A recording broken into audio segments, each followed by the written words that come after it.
የአየር ንብረት ለውጥ በዘመናችን እጅግ አሳሳቢ የህልውና ፈተና እየሆነ መጥቷል። የምድራችን ሙቀት መጨመር፣ የድርቅና የጎርፍ አደጋዎች መደጋገም የሰው ልጅን የዕለት ተዕለት ኑሮ ብቻ ሳይሆን የሀገራትን ብሔራዊ ደህንነት ጭምር በከፍተኛ ሁኔታ እየተፈታተኑት ይገኛሉ። እንደ አውሮፓውያኑ አቆጣጠር በ2015 በፈረንሳይ ፓሪስ ከተማ የዓለም መንግስታት ስምምነት የደረሱበትና እንደ ሀገራቸው ተጨባጭ ሁኔታ የአየር ንብረት ለውጥን ለመከላከል የሚያስችሉ ተጨባጭ እርምጃዎችን ለመውሰድ ከስምምነት ደርሰው ነበር። ሆኖም ሀገራት ከዚያ ስምምነት በኋላም በተለያዩ ጊዜያት ቢመክሩም ተጨባጭ የሆነ እርምጃ መውሰድ ግን አልቻሉም። ምድረ ቀደምቷ ኢትዮጵያ ግን ዓለም አቀፍ ማህበረሰብ በፓሪስ የአየር ንብረት ስምምነት ላይ ከመድረሱም ቀደም ብላ ለአየር ንብረት ለውጥ የማይበገር የአረንጓዴ ልማት ስልትን በመቅረጽ ቀዳሚ ነበረች። ይህን ጥረት ለማጠናከርም እንደ አውሮፓውያኑ አቆጣጠር በ2015 በፈቃደኝነት ላይ የተመሰረተ ብሔራዊ የአየር ንብረት ለውጥ ተጽዕኖ መቀነሻ እቅዷን ለተባበሩት መንግስታት አቅርባለች። የእቅዱ ዋና ግብ 80 በመቶ ያህሉ የሚሳካው በደንና በግብርና ዘርፎች ሲሆን ዓላማውም ተመናምኖ የነበረውን የደን ሽፋን በ2030 ወደ 30 በመቶ ማሳደግ ነው። ለዚህ ስኬትም በየዓመቱ በቢሊዮን የሚቆጠሩ ችግኞች ለመትከል ኢትዮጵያውያንን የሚያነቃንቀው አረንጓዴ አሻራ መርሃ ግብር ግንባር ቀደም ሚና ተጫውቷል። ክላይሜት ቼንጅ በሰሚት አይቀየርም፣ በስብሰባ አይቀየርም፣ በሱፍ ለባሾች አይቀየርም።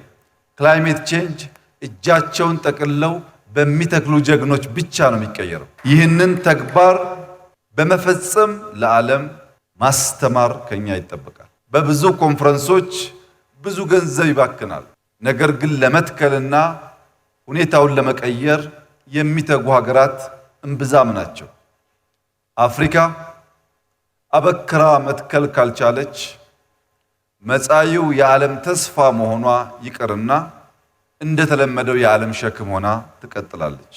ያ እንዳይሆን ኢትዮጵያውያን የአርአያነት ሚናችንን መወጣት ይኖርብናል። እንደ ኔቸር ሳይንቲፊክ ሪፖርትስ ባሉ ዓለም አቀፍ ሳይንሳዊ ጆርናሎች ላይ የወጡ ጥናቶች እንደሚያረጋግጡት የተተከሉ ችግኞች አማካይ የጽድቀት መጠናቸው 80 በመቶ ደርሷል። ይህም በተወሰኑ አካባቢዎች ላይ የከባቢ ሙቀትን እስከ 1.16 ዲግሪ ሴልሺየስ ለመቀነስ አስችሏል። የኃይል ዘርፉም የዚህ ለውጥ አካል ሆኖ ከውሃ፣ ከንፋስ፣ ከፀሐይ የሚመነጭ ንጹህ ኃይልን በማስፋፋት ኢኮኖሚያዊ እድገትን ከአካባቢ ጥበቃ ጋር ለማጣመር ተሰርቷል። የሀገሪቱን የኤሌክትሪክ ኃይል የማመንጨት አቅም በእጥፍ ያሳደገው የህዳሴ ግድብ እንዲሁም በርካታ የነፋስና የፀሐይ ኃይል ማመንጫ መሰረተ ልማቶች የሀገሪቱን የኢንዱስትሪ ፍላጎት በካይ ካልሆነ ምንጭ እንዲሟላ አድርገዋል። ኢትዮጵያ ውስጥ፣ አፍሪካ ውስጥ እድገት እንዲመጣ የምናስበው ተፈጥሮን በሚጎዳ መልክ ሳይሆን ከተፈጥሮ ጋር በስምምነት ተፈጥሮን ሳንነካ የሚረጋገጥ እድገት ለማምጣት ነው።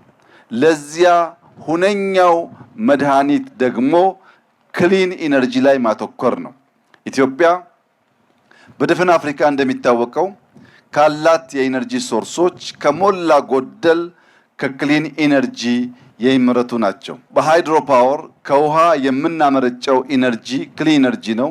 በርካታ ቦታ ከዊንድ፣ በውስን ቦታ በጂኦተርማል ሌላም ግድቦች እየገነባን ስለሆነ ኢትዮጵያ የሚቀጥለውን የአፍሪካን ዘመን እድገት ለማረጋገጥ የሚጣለው መሰረት ከሞላ ጎደል በክሊን ኢነርጂ ላይ ያተኮረ መሆን አለበት ብላ ታምናለች።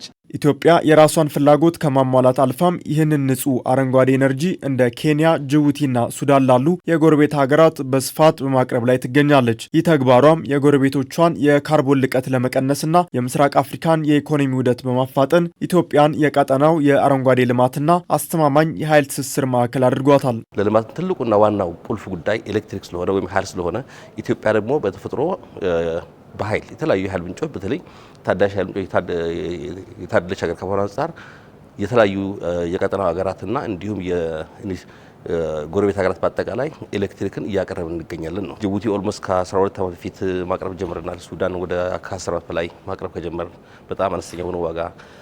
ኬንያ የዛሬ 3 ዓመት አካባቢ ነው ማቅረብ የጀመርነው። ታንዛኒያ ደርሰናል ኦልሬዲ ኦልሞስት ከአንድ ዓመት በላይ ለነሱ ማቅረብ ከጀመረ እና እስካሁን ድረስ ኤሌክትሪክ ስናቀርብ እንግዲህ በዓለም ላይ በጣም ከፍተኛ የሆነ የኤሌክትሪክ ታሪፍ ነበር ስናቀርብ የነበረው። በቢሊዮኖች በሚቆጠሩ ዛፎች ምድርን የመሸፈን ስራው ካርበንን ከከባቢ አየር በመምጠጥ ረገድ የተፈጥሮ ጋሻ እንደሆነ ሁሉ ወደ ከባቢ አየር የሚለቀቀውን በካይ ጋዝ ከምንጩ መግታት ደግሞ የዚሁ የተቀናጀ ስትራቴጂ ሁለተኛ ምዕራፍ ነው። ለዚህም በከተሞች የሚፈጠረውን የበካይ ጋዝ ልቀት ለመቀነስና የነዳጅ ጥገኝነትን ለማስቀረት ኢትዮጵያ የነዳጅ ተሽከርካሪዎችን ወደ ሀገር ውስጥ ማስገባት ማስገባትን ሙሉ ለሙሉ ከልክላለች። ይህ ውሳኔም በዓመት እስከ $7 ቢሊዮን የሚደርሰውን የነዳጅ ግዢ ወጪ ለመታደግ ከማገዙም በላይ የአረንጓዴ ቴክኖሎጂዎችን ፈጥና በመተግበር ረገድ ከበለጸጉ ሀገራት እኩል መራመድ እንደምትችል ያሳየችበት የፖሊሲ ልዕልና ማረጋገጫ ነው። በአጭር ጊዜ ውስጥም የኤሌክትሪክ ተሽከርካሪዎች ቁጥር ከጠቅላላ የሀገሪቱ ተሽከርካሪዎች 6% ድርሻ እንዲይዙ ማድረግ ተችሏል። ኢትዮጵያ አዲስ ኃይል የሚጠቀሙና በታዳሽ ኃይል የሚንቀሳቀሱ ተሽከርካሪዎችን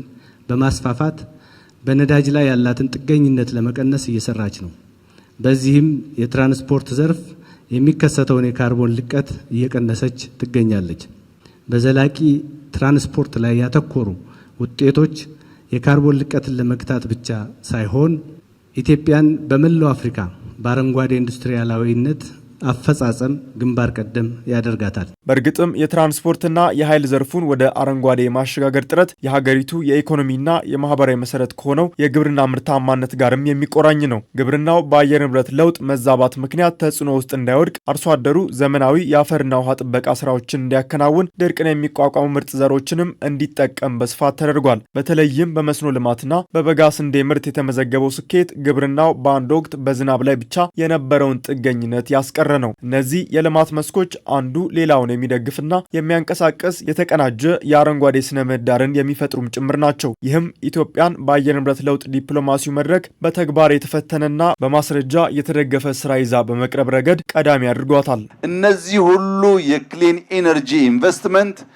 በዓለም ደረጃ ለኢትዮጵያ እውቅና ያሰጠ በመሆኑ ኮፕ 32 ወደ ኢትዮጵያ መጥቶ በኢትዮጵያ ምድር እንዲዘጋጅ የተወሰነበት ዋነኛው ምክንያት ኢትዮጵያ በግሪን ሌጋሲ ሪቨሮቿን በማጽዳት በክሊን ኢነርጂ አጠቃላይ ኢንቫይሮንመንት ላይ በምትከተለው ፖሊሲና ባስገኘችው ውጤት ዓለም ስራዋን ሬኮግናይዝ ለማድረግ ዓለም ስራዋን ለማበረታታት ኮፕ ወደ ኢትዮጵያ እንዲመጣ ወስኗል።